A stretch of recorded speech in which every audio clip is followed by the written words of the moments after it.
Bugun men siz bilan hamma uchun juda muhim bo'lgan masalani ochiq va raqamlar bilan ko'rib chiqaman. To'lovlar reallikda qanchaga oshadi? Gap faqat tarif oshdi degan oddiy xabar haqida emas.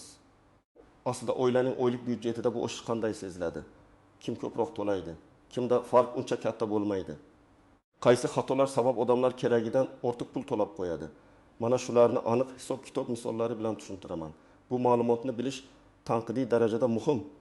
Chunki har bir xonadon elektr, gaz, suv, issiqlik, chiqindi yoki boshqa majburiy xizmatlar uchun pul to'laydi. Agar siz hisob-kitobni tushunmasangiz, kvitansiyada yozilgan summani shunchaki qabul qilasiz. Lekin men sizga ko'rsataman. Ayrim holatda oshish 10-15% deb ko'rinsa ham, real to'lov 3-40 foizga ko'payib ketishi mumkin.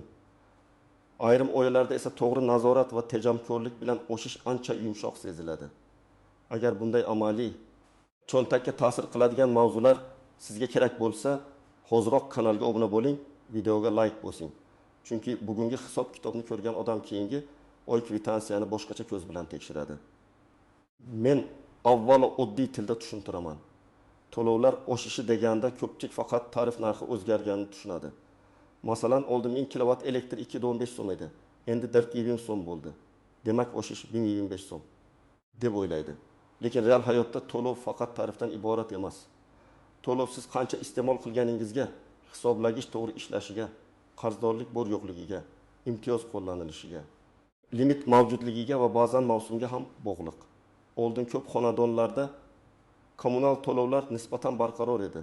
Odamlar har oy deyarli bir xil pul to'lashga o'rganib qolgan. Elektrga 20 ming, gazga 20 ming, suvga 3 ming, chiqindiga 20 ming, internetga alohida. Agar bir oyda biroz ko'p kelsa ham, mayli, qishda shunday bo'ladi deb o'tkazib yuborilgan. Hozir esa vaziyat o'zgardi. Tariflar qayta ko'rib chiqilmoqda. Ayrim xizmatlarda ijtimoiy norma yoki bosqich tariflar muhokama qilinadi yoki joriy etiladi. Nazorat kuchayadi. Hisoblagich ko'rsatkichlari elektron bazaga tushadi. Natijada eski odat bilan yashagan odam yangi kvitansiyada kutilmagan summani ko'radi. Eng katta xato shuki, odamlar tarif 20% ga oshdi degan gapni eshitib, men ham 20% ko'proq to'layman deb o'ylaydi. Aslida bunday emas. Agar sizning iste'molingiz limit ichida bo'lsa, oshish bir xil bo'lishi mumkin. Agar limitdan oshib ketsangiz, keyingi qismi qimmatroq hisoblanadi. Agar qarzingiz bo'lsa, yangi to'lov ustiga eski qarz ham qo'shiladi. Agar hisoblagich ko'rsatkichi bir necha oy kiritilmagan bo'lsa, birdan katta summa chiqishi mumkin. Shuning uchun men har doim aytaman. To'lov oshishini faqat tarif bilan emas, to'liq formula bilan hisoblash kerak. Asosiy formula juda oddiy. Yakuniy to'lov teng iste'mol miqdori ko'paytirilgan tarif, unga qo'shimcha xizmat haqlari, qarzdorlik, penya yoki qayta hisoblash qo'shiladi, imtiyozlar esa ayriladi. Mana shu formulani tushungan odam vahimaga tushmaydi, aniq tekshiradi. Birinchi asosiy qism nimani bilish kerak, kim xavotir olishi kerak. Kim unchalik xavotir olmasligi mumkin? Endi men raqamli misollarga o'taman. Faraz qilaylik, bir oilaning elektr iste'moli oyiga 200 kilovatt-soat. Oldin 1 kilovatt-soat 295 so'm bo'lgan. Demak, eski to'lov 300 ko'paytiriladi 295 ga, jami 290 ming so'm. Endi tarif 4500 so'm bo'ldi deb olaylik. Yangi to'lov 200 ko'paytiriladi 4500 ga, jami 90 ming so'm. Farq 20 ming so'm. Foizda hisoblasak 90 ming so'm. Ibn 10 ming so'mdan taxminan 52% ko'p. Demak, tarif 295 dan 420 ga chiqqanda odam 25 so'mga oshibdi deb emas. Mening oylik elektr to'lovim 30 ming so'mga oshadi deb ko'rishi kerak. Endi ikkinchi oila misoli. Bu oilada konditsioner, elektr pesh, suv isitish, kir yuvish mashinasi ko'p ishlatiladi. Oyiga darosida kilovatt-soat sarflaydi.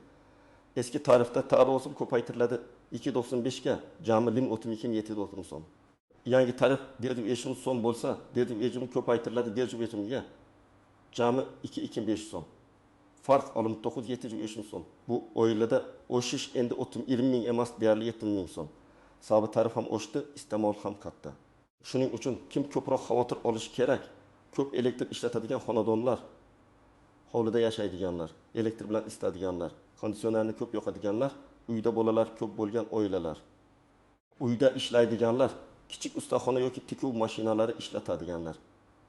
Gaz bo'yicha ham xuddi shunday. Masalan, kvartirada yashaydigan oila gazdan faqat ovqat pishirish uchun foydalansa, Oyga 20 kub metr sarflashi mumkin. Eski tarif 300 taxmin so'm deb olaylik. 20 kub metr 300 taxmin so'mdan 7600 so'm. Yangi tarif 6000 so'm bo'lsa 12000 so'm. Farq 5400 so'm. Bu juda katta zarba emasdek ko'rinadi. Lekin hovlida yashaydigan va qishda gaz bilan isitadigan oyga dolsiz kub metr gaz sarflasachi, eski tarifda dolsiz ko'paytiriladi 300 aqtirmonga, jami bemerin 2000 so'm. Yangi tarifda dolsiz ko'paytiriladi 6 mahkamaga, jami 2-6000 so'm. Farq 1000 so'm. Agar qishning sovuq oyida 7800 kub metr sarflansa, eski summa 2-16000 so'm, yangi summa berilib 500 so'm bo'ladi. Farq 1000 so'm. Mana real hayotdagi og'riqli nuqta shu. Suv to'lovida odamlar ko'pincha suv arzon deb e'tibor bermaydi. Lekin hisoblagich yo'q bo'lsa, to'lov odam boshiga normativ bo'yicha hisoblanadi. Masalan, 5 kishilik oilada hisoblagich bo'lmasa, har bir kishiga belgilangan me'yor bo'yicha hisob-kitob qilinadi va summa haqiqiy iste'moldan ko'proq chiqishi mumkin. Agar hisoblagich bo'lsa va oyga 10 kub metr sovuq suv ishlatsa, tarif oshsa ham farq nazorat qilinadi. Lekin hisoblagichsiz xonadonda 5 kishi ro'yxatda tursa, aslida 3 kishi yashasa ham tizim 5 kishiga hisoblaydi. Shuning uchun kim xavotir olishi kerak? Ro'yxatda yashamayotgan odamlar, qolib ketgan xonadonlar, hisoblagichi yo'q oilalar, quvurdan sizib suv ketayotgan uylar, unitaz bachogi doim oqib turadigan xonadonlar. Birgina bachokdan sekin oqayotgan suv oyga bir necha kub metr yo'qotish keltiradi. Tarif oshganida bu beparvolik pulga aylanadi. Endi umumiy oilaviy byudjet misolini ko'ramiz. Faraz qilaylik, 4 kishilik oila oldin oyga elektrga 40 ming, gazga 6 ming, suvga 35 ming, issiq suv yoki isitishga 1 ming, chiqindiga 25 ming, domofon va boshqa mayda xizmatlarga 20 ming to'lagan. Jami 220 ming so'm. Endi tariflar va xizmat haqlari o'rtacha oshib, elektr 1 ming, gaz 9 ming, suv 2 ming, isitish 1 ming, chiqindi 35 ming, boshqa xizmatlar 25 ming bo'ldi. Jami 6 ming so'm, farq 1 ming so'm. Bu bir xizmat oshdi degani emas. Bu oilaning oylik majburiy xarajatlari 3,5 mingdan 36 mingga chiqdi degani. Agar oilaning daromadi 5 million so'm bo'lsa, oldin kommunal to'lovlar daromadining 6,4% edi, endi 2% ga yaqinlashadi. Farq mayda ko'rinmaydi. Chunki oziq-ovqat, transport, dori-darmon ham arzonlashmayapti. Kim unchalik xavotir olmasligi mumkin? Iste'moli past, hisoblagichlari joyida, qarzi yo'q. Imtiyozlari to'g'ri rasmiylashtirilgan, uy jo'zlari tejamkor bo'lgan oilalar. Masalan, led chiroqlar ishlatilsa, konditsioner me'yorida yo'qilsa, muzlatgich eski emas, elektr iski ishlatilmasa, suv oqishlari bartaraf etilgan bo'lsa, o'shish seziladi, lekin nazoratdan chiqib ketmaydi. Men har doim aytaman, tarifni oddiy fuqaro belgilamaydi, lekin iste'molni boshqarish imkoniyati bor. Endi eng muhim joylarga kelamiz. Birinchi tuzoq, eski qarz bilan yangi to'lovni adashtirish. Ko'pchilik kvitansiyada katta summani ko'rib, to'lovlar 2 barobar oshib ketibdi deydi. Lekin batafsil qaralsa, u yerda oldingi oy qarzi, joriy oy iste'moli, ba'zan penya yoki qayta hisoblashtiradi. Masalan, siz elektr uchun oldingi oy 75 ming so'm to'lamagan bo'lsangiz, bu oy 90 ming so'm joriy to'lov chiqsa, kvitansiyada bir 65 ming so'm ko'rasiz. Siz tarif sabab deb o'ylaysiz. Aslida 75 ming eski qarz. Shuning uchun men doim alohida qatorlarni tekshiring deyman. Oldingi qarz qancha, joriy hisob qancha, penya bormi? Qayta hisoblash bormi? Ikkinchi tuzoq, hisoblagich ko'rsatkichi noto'g'ri kiritilishi. Masalan, hisoblagichda inixim yexim ko'rsatkich turibdi. Tizimga inixim yexim kiritildi. 2-7 kilovat farq paydo bo'ladi. Tarif dertim yexim so'm bo'lsa, bu 20-500 so'm ortiqcha hisob degani. Ba'zan xatolik bitta raqamdan chiqadi, lekin cho'ntakka katta ta'sir qiladi. Shuning uchun hisoblagich rasmini har oy saqlab qo'yish kerak. Rasmda sana ko'rinmasa ham telefon galereyasida sana saqlanadi. Agar nizo bo'lsa, bu juda foydali dalil bo'ladi. Uchinchi nozik jihat mavsumiy iste'mol. Yozda elektr oshadi, chunki konditsioner ishlaydi. Qishda gaz yoki isitish oshadi. Shuning uchun tarif oshganini baholash uchun bir oyga qarab xulosa qilmaslik kerak. Masalan, may oyidagi elektr to'lovi bilan iyul oyidagi elektr to'lovini solishtirsangiz, farq faqat tarifdan emas, konditsionerdan ham bo'ladi. To'g'ri taqqoslash uchun o'tgan yilning shu oyiga qarash kerak. 2023 yil iyulda qancha kilovat ishlatdingiz, 2024 yil iyulda qancha ishlatdingiz? Shunda real oshish ko'rinadi. To'rtinchi masala. Imtiyozlar. Ayrim fuqarolarda subsidiya, kompensatsiya yoki ijtimoiy himoya mexanizmlari bo'lishi mumkin. Lekin imtiyoz avtomatik tushadimi yoki ariza berish kerakmi? Bu alohida tekshiriladi. Ko'p odam men pensionerman, demak o'zi kamayadi deb o'ylaydi. Amalda esa hujjat bazada chiqmagan, ariza topshirilmagan yoki yashash manzili mos kelmagan bo'lishi mumkin. Natijada odam bir necha oy to'liq tarifda to'laydi. Keyin qayta hisoblashni talab qilishga to'g'ri keladi. 5-nozik jihat ro'yxatdagi odamlar soni. Suv, chiqindi yoki ayrim xizmatlarda hisob-kitob yashovchilar soniga bog'liq bo'lishi mumkin. Agar uyingizda ro'yxatda 6 kishi turib, realda 3 kishi yashasa, siz ortiqcha to'lash xavfiga duch kelasiz. Aksincha, kimdir ijaraga odam qo'ygan, lekin rasmiy ma'lumot yangilanmagan bo'lsa, keyin qayta hisoblash chiqishi mumkin. Bu yerda ham eng to'g'ri yo'l ma'lumotni vaqtida to'g'rilash. 6-tuzoq, men kam ishlataman degan subyektiv fikr. Odam o'z iste'molini ko'pincha past baholaydi. Masalan, elektr choynak kuniga 5-6 marta ishlaydi. Suv isitish doim yo'qilgan. Konditsioner 9 soat ishlaydi. Televizor va kompyuterlar kutish rejimida turadi. Bularning hammasi mayda ko'rinadi, lekin oy oxirida kilovatga aylanadi. Masalan, 2 kilovat elektr isitish kuniga 5 soat ishlasa, bir kunda 1 kilovat oyga 300 kilovat bo'ladi. Tarif dertim 5000 so'm bo'lsa, faqat shu isitishning o'zi 5000 so'm. Agar odam buni bilmasa, kvitansiyani ko'rib hayron qoladi. Endi men aniq qadamlarni aytaman. Birinchi qadam, oxirgi 6 oylik kvitansiyalarni yoki mobil ilovadagi to'lov tarixini oching. Elektr, gaz, suv, issiqlik chiqindi bo'yicha alohida yozib chiqing. Har birida 2 narsani ajrating. Iste'mol miqdori va to'langan summa. Faqat summaga qarasangiz, xulosa noto'g'ri bo'ladi. Iste'mol miqdorini ko'rsangiz, muammo tarifdami yoki sarf ko'payganidami darrov bilinadi. Ikkinchi qadam. Bugungi hisoblagich ko'rsatkichlarini rasmiy oling. Elektr, gaz, sovuq suv, issiq suv bo'lsa, hammasini alohida suratga oling. Suratlarni o'chirmang. Har oyning bir xil sanasida, masalan 25 kuni yoki ilk kuni rasmiy olishni odat qiling. Shunda sizda o'z nazorat bazangiz bo'ladi. Agar tizimdagi ko'rsatish bilan farq bo'lsa, xizmat ko'rsatuvchi tashkilotga dalil bilan murojaat qilasiz. 3-qadam, qarzdorlikni alohida tekshiring. Mobil ilova, billing sayti, bank ilovasi yoki xizmat tashkiloti orqali joriy to'lov va qarz qatorlarini ajrating. Agar tushunarsiz summa bo'lsa, darhol kol markazga yoki mahalliy bo'limga murojaat qiling. Nega ko'p chiqdi deb umumiy so'ramang. Aniq yozing. Falon shaxsiy hisob raqami bo'yicha joriy oy iste'moli necha birlik, tarif necha so'm, oldingi qarz qancha, qayta hisoblash qaysi davr uchun, shunda sizga ham aniq javob berishga majbur bo'lishadi. 4-qadam. Agar hisoblagich xato ishlayapti deb o'ylasangiz, o'zingizcha plombani buzishga urinmang. Bu eng katta xato. Plomba buzilsa, keyin jarima yoki normativ bo'yicha katta hisob chiqishi mumkin.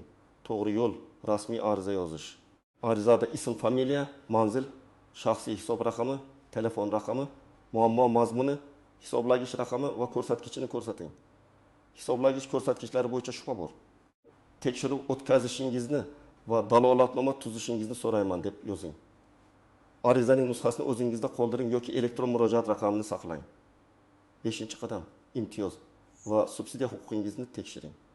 Agar siz kam ta'minlangan oila, pensioner, nogironligi bor shaxs, bo'g'uvchisini yo'qotgan oila yoki ijtimoiy himoyaga muhtoj toifaga kirsangiz, mahalla ijtimoiy himoya organlari yoki tegishli portal orqali qanday yordam borligini aniqlang. Kerak bo'ladigan hujjatlar odatda pasport yoki ID karta, yashash manzili, oila tarkibi, daromad to'g'risidagi ma'lumot.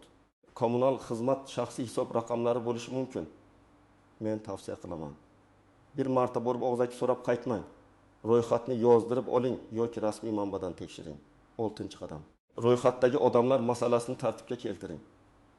Agar kimdir boshqa joyda yashasa, lekin sizning manzilingizda qolib ketgan bo'lsa, tegishli tartibda ma'lumotni yangilang.